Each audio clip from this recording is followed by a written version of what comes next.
உனக்கு உன்னோட சோம்பேறித்தனத்தை அளிக்கிற 3 யுக்திகள் என்னன்னு தெரியுமா? பல பேருக்கு இங்க திறமை இல்லாதனாலயோ தோல்வி வருவது கிடையாது. ஆனா அவங்களோட சோம்பேறித்தனத்தினாலேயே தான் அவங்களோட வாழ்க்கையில தோல்வி வருது.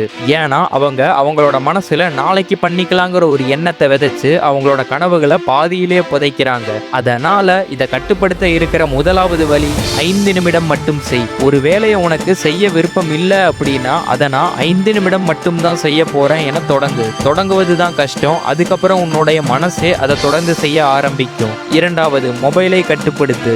ஏன்னா சோம்பேறித்தனத்தின் ஒரு மிகப்பெரிய நண்பனாக இருப்பது இந்த மொபைல் போன் தான். தேவையில்லாத விஷயங்களை மணி நேர கணக்கா உன்னை ஸ்க்ரால் பண்ண வச்சு உன்னோட நேரத்தை திருடுது. அதனால இதை பார்க்கறத நிறுத்திட்டு நீ வேலையை பார்த்தாவே மாற்றத்தை உணருவ.